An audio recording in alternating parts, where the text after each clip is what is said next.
So, right, I've had that many messages asking if I could do a rig review rundown on what I've changed since we've had the vehicle and why I have changed the certain things that I've changed. Now, what we're going to do is I'm going to start at the front of the vehicle. It's not going to be a full rundown, but it's going to be a bit of a talk about the pros and cons, I guess, of having what I had and why I changed and what I've found works and doesn't work over the, it's a 22 model, we're now in 25, so 2.5, close to 3 years that we've had the vehicle. Righto, starting at the front. Originally we had the East Coast bull bar, which was a big hoop bull bar that came around the lights, up around the top and down. It was a lot heavier and a lot bigger than the current bull bar I have at the moment. Now, my original thinking was, if we're going to be driving, I want maximum protection from kangaroos and wildlife that are out on the roads, because we're going to be doing a lot of country and back roads. After driving for a while, we worked out that we like to be settled by 2 o'clock in the afternoon, sitting back having a beer or exploring and doing whatever. Therefore, we're not really driving when the kangaroos are out and about. What we've gone is we've gone with the Outback Kidders bull bar. One, we have saved a lot of weight, and two, I think it looks a lot better. Now, there's no need to have the big full hoop bull bar actually on there. So for the win, it's done two things. It's practical, it looks really nice, but it has saved on weight. So that's one thing that we have changed. Righto, come around here and we'll talk about the wheels. Right, I've gone from 35-inch wheels to 37-inch wheels. Now, in doing that, we had to get the diff gears changed. Right, reason being, you're going a bigger wheel, it puts a lot more strain on the diffs, and you can have a failure, wreck your diff gears, housing, and you've seen that with Matty from Explore Life. He went up to the Cape in his 2500, did the same thing, went to 37s, didn't change, and done himself a mischief. Anyway, that's something else that we changed. We've gone to 37s. Now, the reason I went to 37s, it gave us a little bit extra clearance from the ground because it raised the vehicle, but it also turned around, when we air down, it gives you more coverage on the ground. So when you're going across the corrugations, instead of going in and out every corrugation, you skim across the top of a lot of them. All right. I also changed the shocks. I went from the original Outback Kidders shocks down to the Fox shocks, which are fully adjustable for a high speed and low speed. So you can adjust them, make them more spongier or more firmer, and obviously it gives us a very good ride. What else have I done? Okay, we've changed the Outback Kidders roof rack. All right, we had the original that had the ram that was on it, and now we've gone to the slimmer, lighter roof rack. But the good thing about this particular roof rack is that on top of it, it's like a componentry thing. So as you can see up here, I've actually mounted the Starlink box, so I can put my Starlink on here. And if you look on the other side where the MaxTrax are, you can see the little shelving that the MaxTrax are sitting on. So I can actually put 3 or 4 of them across the top here if I want to mount different things to it. So again, I'm saving weight by only having on there what I need on there. Moving further along, we've changed the canopy. The reason I changed the canopy, I had the GCI Tratec canopy, and it was a very, very heavy canopy. It was a good canopy, but it was a removable canopy. Therefore, we had the tray and the canopy, and I never once removed that canopy. And I had all intentions of removing the canopy when we got home, but obviously we're still travelling. Now, I needed to save a bit of weight to get back under that 5.8 tonne GVM. The way I was fully kitted out, if I was fully fueled up, fully kitted out, fully watered up, I was sitting around the 6 tonne mark. I can only go to 5.8 tonne GVM. Now, that's 200 kilos over. You have an accident, the police will throw the book at you, and the insurance company will go, see you later.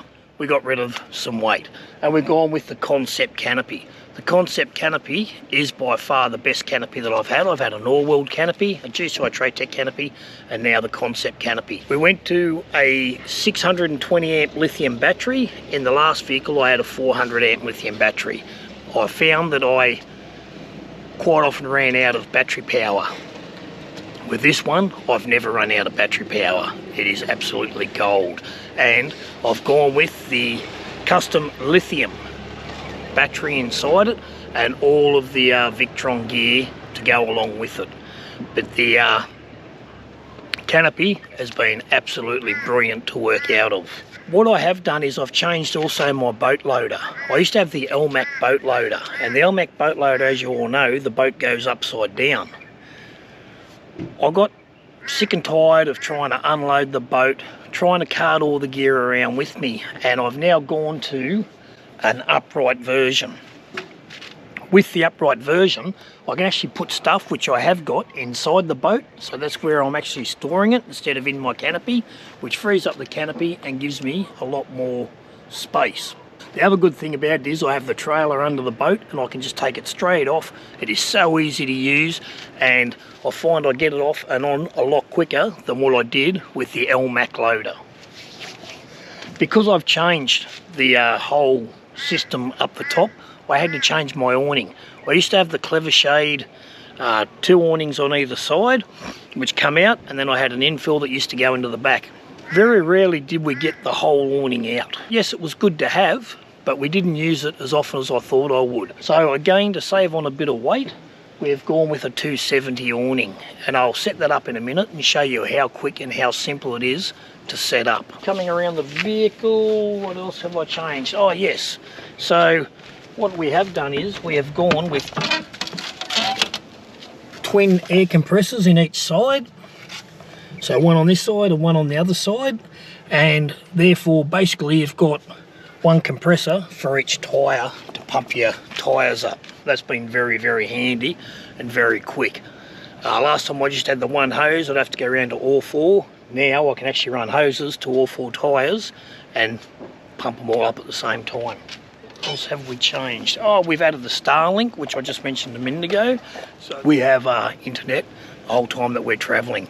And if I'm staying overnight and we're just doing an overnighter, I'll leave the Starlink up there, connect it to the caravan, and we have Starlink in the caravan. If we're going to be somewhere for 2, 3, 4 days and the car's going to be moving around, I just unconnect it and put it onto the caravan. That is probably about all that we have changed. How do I find the Ram? Okay, I find the Ram very comfortable. We're averaging around the 20 litres per 100 k's, and that's over all terrains from Tasmania through to the Northern Territory, South Australia, West Australia. Now, we're rolling with about 5.7 tonne in the vehicle, and in the caravan is about 4.4 tonne. So when you add them together, that's 9.9 tonne, 10 tonne is what we're roughly rolling with. So our weight is fairly up there, and at 22 litres per 100, I think that is absolutely awesome. The 200 series that we used to own used to average between 22 and 27 per 100 with a lot less weight. The vehicle has gone everywhere we've wanted it to go within reason. I have had it bogged in a creek, and that was 1, I didn't air down enough. 2, the sand was very, very boggy, and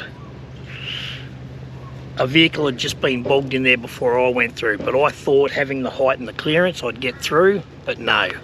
So it doesn't all go to plan, but everywhere we've wanted to go, the vehicle has taken us, and I've just hit the 107,500 k's, about to do the 108,000 k service, and the vehicle realistically has not missed a beat. Alright, there's been a few minor little things. The other day, my front bars, I'll bring you down here and I'll show you. Now these don't actually come on the vehicle.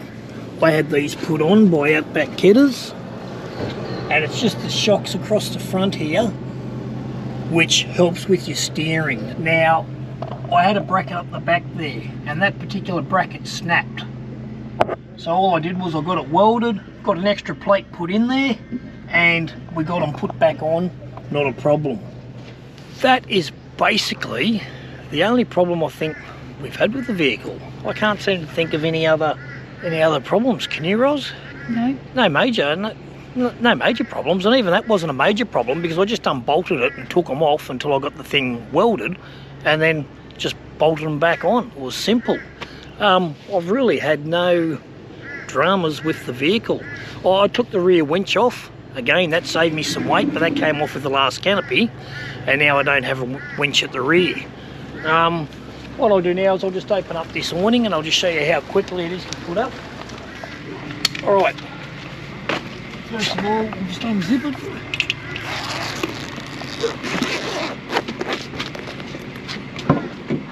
Unzip the other way.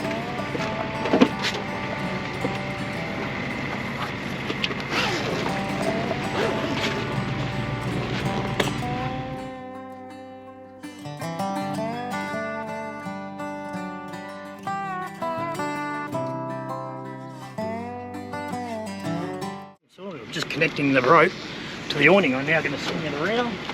Obviously at the moment I have the engine on the boat up there. The engine doesn't normally sit up there, so I've got this made without the engine up there. So I just grab it now and put it on and pull it nice and tight. Alright, that's how quick and how simple it is to set the awning up. If the engine wasn't there, this actual thing comes right around flush with the vehicle and it pulls out nice and taut. Alright, at the moment you can see it's a bit loose because I haven't got it fully pulled out. But when it is pulled out, it is absolutely stunning. It gives you a huge shaded area. So again, that is a vast improvement. It saved me some weight and it saves time putting it up. That's how quick and simple it is. Now to unpack it is as simple as this. Just undo the rope, pull it around,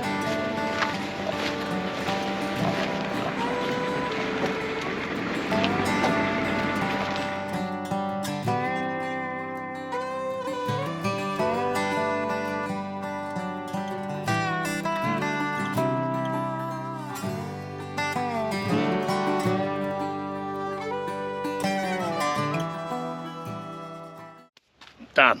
Pretty simple. Alright, a little bit of dirt and dust in there. In this particular canopy, we did the ice machine, which we had in the other one, but this one's on a proper little pull-out slide, and it is great. It doesn't move. We have the coffee machine. We didn't have that in the last vehicle, the Soda Stream, and they're all bolted down. This 12-in-1 oven, it is absolutely the bomb. As it says on here, it grills, you can crumpet, you can air fry, you can toast, you can do pizzas, you can bake, you can roast, you can reheat, you can warm, and you can slow cook. And it is gold. We've used it numerous times. The Dometic fridge, way better than the Bushman's. Reason being, up the top here, you have a full freezer. The Bushman's is only about that big, and with this I can actually pull it out if I wanted to and just turn it into more fridge space. I can also get all the ice out of this and clean it out when need be. You can't do that with a Bushman's. Goes back in. And of course the double pull-out induction, that is way superior to the last one that we had. It's as simple as pulling this out, undoing this,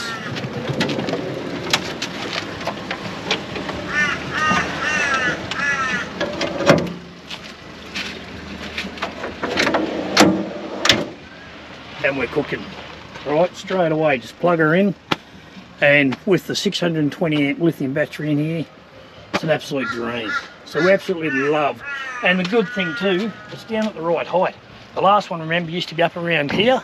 This one here is at the right height for cooking. Roz can use it, and it is just so practical.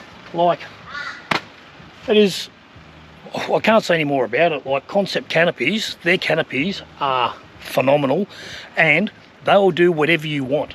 You can have it longer, you can have it shorter, you can have a dog box, you can have whatever you want in there. Speak to Mitch and Rowan and the boys at Concept Canopies and get a quote if this is what you're in the market for. But by far, this is the best canopy that we've ever had.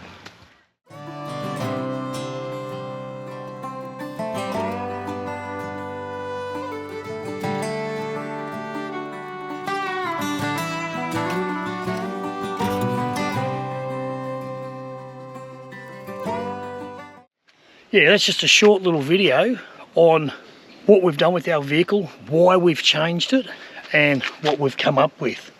But to be honest with you, the only thing that I would do is go a 45 or 5500, not a 35. Go a 45-55. Yes, you're going a bigger vehicle, but you've got a 7.95 GVM without doing anything to the vehicle.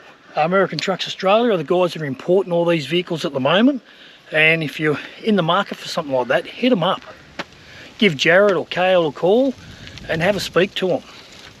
But the Ram, everybody says they're too big, they're ugly. Roz drives it to the shopping centre and parks in the shopping centre with it. Yes, we can't get under the big gates or go under if it's a rainy day. We just park out in the car park. But we've never had a drama with our vehicle. If you haven't followed us on YouTube, jump on YouTube. I do a full walk around of the vehicle back in the earlier days. But jump on YouTube, have a look at some of our videos, like, subscribe, give us a follow, it doesn't cost you anything. And just follow our travels. We've been travelling now for nearly 5 years full time, which has gone like that. Hope you enjoyed the video. As I said, any questions, hit us up, and I'm happy to chat even over the phone. Catch us.